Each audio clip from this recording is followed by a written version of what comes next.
अब हम इस विचारधारा को पसंद नहीं करते, इसलिए हम इस पार्टी को छोड़ रहे हैं। जी हाँ, नेता ऐसी कह के पीछे छुड़ा लेते हैं। इस वीडियो को पूरा देखिए।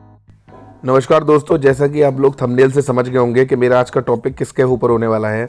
जी हाँ, मैं बात कर रहा हूँ कुछ आजकल नेताओं पर मौसमी वैज्ञानिक होने का बहुत आरोप लग रहा है, जो कि बिल्कुल ठीक भी है, क्योंकि नेता मैंने देखा है वक्त के हिसाब से पार्टी बदल देते हैं। और इन जो राजनीतिक पार्टियां हैं, इनकी कमी क्या है कि ये भी उस नेता को सपोर्ट भी करती हैं। जैसे कि अभी लेटेस्ट स्वामी प्रसाद मौर्य ने किया, ये 5 साल बसपा में रहे, 5 साल बीजेपी में रहे, अब इन्होंने समाजवादी पार्टी का दामन थाम लिया है।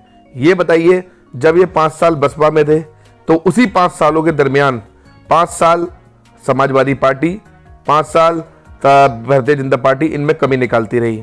जब ये भारतीय जनता पार्टी में आ गए तो समाजवादी पार्टी और बसपा इन दोनों में कमी निकालती रही। अब ये समाजवादी पार्टी में आ गए तो क्या अब समाजवादी पार्टी स्वामी प्रसाद मौर्य में कमी निकालेगी?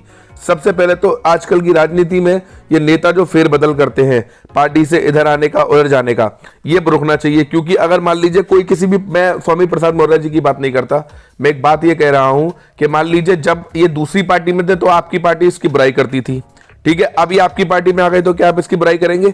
इससे क्या होता है, जो एक डेकोरम है पॉलिटिक्स का, डेमोक्रेसी का, वो खराब होता है। कि मतलब जब वो दूसरी पार्टी में थे तो वो गंदे थे, तो आपके पास ऐसी कौन सी वॉशिंग मशीन लगी हुई है कि जब आपके पास वो दूसरी पार्टी का बंदा आ जाएगा तो वो साफ हो जाएगा? जिससे क्या होता है कि जो नए चेहरे होते हैं उनको मौका नहीं मिलता। वही कहानी, कभी ये साहब इधर, कभी वो साहब इधर, कभी ये साहब इधर, यही चलता रहता है। और यूपी की राजनीति गंदी बनी हुई है। मैं आज फिर आपसे बात कहना चाहूंगा कि राज ठाकरे साहब ने कहा था कि यूपी की राजनीति में आज से जिस स्टेट ने 6 से 7 प्रधानमंत्री दिए, आज तक उस स्टेट की तरक्की क्यों नहीं हुई? ये बहुत बड़ा सवाल है। हालांकि मैं उनका सपोर्टर नहीं हूं, ये एक बहुत बड़ा सवाल है कि जिस स्टेट ने 6 से 7 प्रधानमंत्री दिए, आज तक उस स्टेट की तरक्की क्यों नहीं हुई? आज भी उस स्टेट के लोगों को नौकरी करने के लिए बाहर क्यों जाना पड़ता है? आज भी उस स्टेट के लोगों को दूसरे शहरों की मल्टीनेशनल कंपनी, दूसरे राज्यों की मल्टीनेशनल कंपनियों की ओर नजरें क्यों दिखानी पड़ती हैं? जबकि ये सबसे बड़ा स्टेट है, सबसे ज्यादा लोकसभा सीट यहां पर, सबसे ज्यादा विधानसभा सीट यहां पर, तो फिर इसकी तरक्की क्यों नहीं हो रही? क्यों? क्योंकि इसकी रूढ़िवादी टाइप की जो राजनीति है जो इस स्टेट में चली आ रही है कि कभी ये विधायक बदल के इधर आ जाएगा, कभी वो विधायक बदल के इधर आ जाएगा। होता क्या है कि हम मुख्यमंत्री और पीएम चुनने के चक्कर में गलत नेता को चुन लेते हैं। मैंने फिर कहा है कि आप कैंडिडेट पर काम करिए। अगर आप कैंडिडेट पर काम नहीं करेंगे तो जाहिर है कि आप गलत इंसान को जिताएंगे, जिससे कि आपके एरिया की तरक्की नहीं होगी और वही रूढ़िवादी सोच जो पुरानी चली आ रही है वो बनी रहेगी। मैं स्वामी प्रसाद मौर्य जी से नहीं कहूंगा, बस मैं एक बात कहना चाह रहा हूं कि स्वामी प्रसाद मौर्य जी को मैं लेकर टैकल नहीं कर रहा हूं। सुनने में आया है कि इनके साथ 5 विधायक भी इधर आ रहे हैं।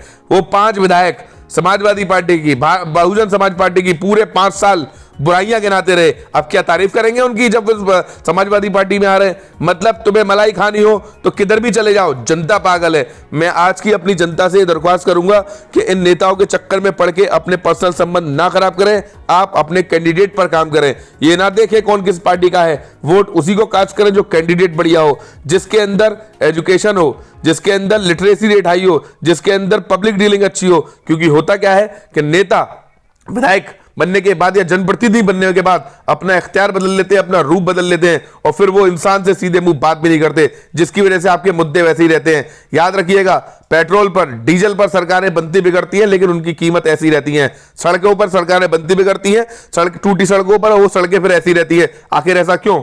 मेजोरिटी की सरकार भी आ जाती है या मिलीजुली सरकार भी आ जाती है। मिलीजुली सरकार आती है तो साहब के भाई इसलिए नहीं हुआ क्योंकि मिलीजुली सरकार थी, हमारी टांग खींचते थे। मेजोरिटी की सरकार आ जाती है तो अभी तो हमें 5 साल हुए आने वाले, हम फिर कर लेंगे जब दोबारा आएंगे। तो मतलब चारों तरफ से बेवकूफ बनेगी जनता।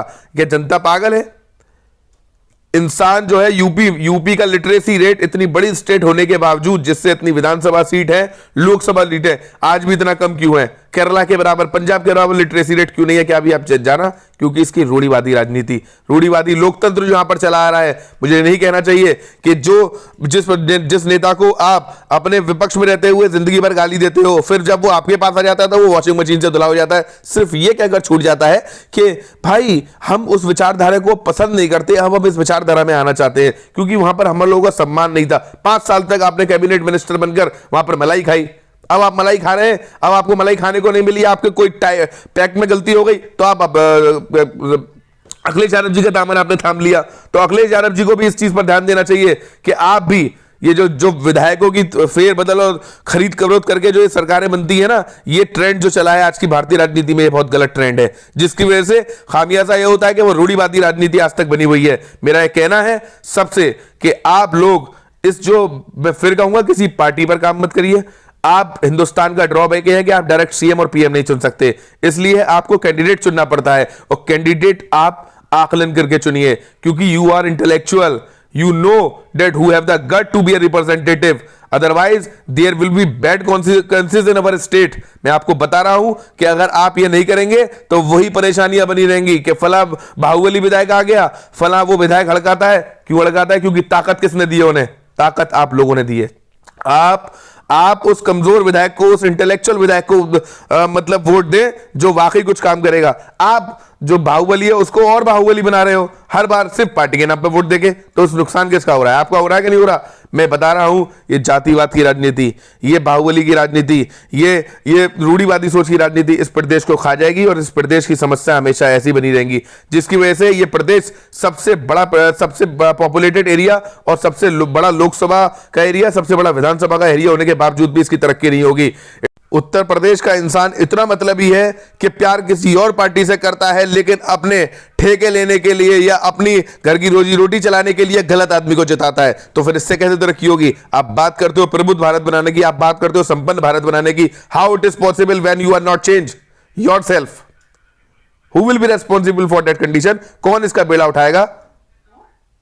मतलब सवाल सब उठाते हो, सबको कुछ करना है, लेकिन खुद अपने अंदर बदलाव नहीं करेंगे। क्यों? क्योंकि मेरे घर की ठेकेदारी उससे चलती है, मेरे घर को ठेके उससे मिलते हैं, मेरा फला फला काम उस नेता से बनता है। आप गलत नेता को चुने जा रहे हो, जिताए जा रहे हो, तो फिर कौन जिम्मेदार होगा? मुझे बताइए आप। मैं सभी पत्रकार बंधुओं से भी इस चीज को अपील करूंगा कि इस चीज को बड़े प्लेटफॉर्म पर उठाएं कि ये जो नेताओं की फेरबदल है, विधायकों का इधर आना उधर आना, वो विधायक बने रहता है, मलाई मारते रहते हैं, चाहे वो इस पार्टी में हो चाहे उस पार्टी में हो। 5 साल स्वामी प्रसाद मौर्य बसपा में रहे, 5 साल बीजेपी में रहे, अब 5 साल अगर समाजवादी पार्टी की सरकार आती है तो उसमें मलाई मारेंगे। तो होगा क्या? जो रूढ़िवादी सोच है, जो थिंकिंग चली आ रही थी, वो वैसी बनी रहेगी लोगों की।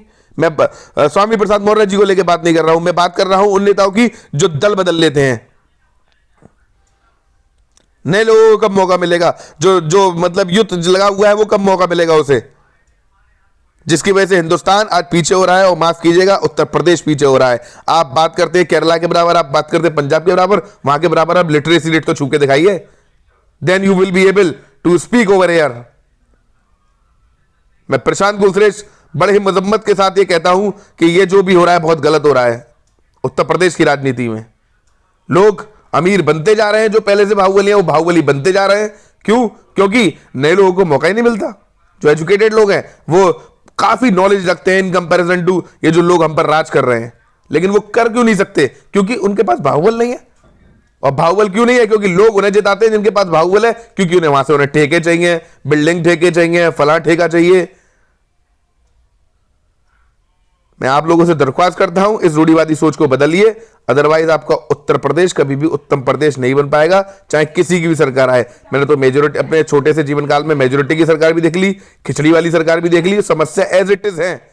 मैं अपनी बात को इस आखिरी बात से कह के खत्म करना चाहूंगा कि भारतीय राजनीति वो दर्द हुकूमत है जिसमें लोगों को गिना जाता है, तोला नहीं जाता। I have no objection in saying in Indian democracy the demerit of Indian democracy is that in Indian democracy 10 fools are better than 1 wise। अगर आपको मेरी बात अच्छी लगे तो वीडियो को लाइक कीजिएगा, शेयर कीजिएगा और सब्सक्राइब कीजिएगा। धन्यवाद। मैं प्रशांत कुलश्रेष्ठ, PKN न्यूज़ से।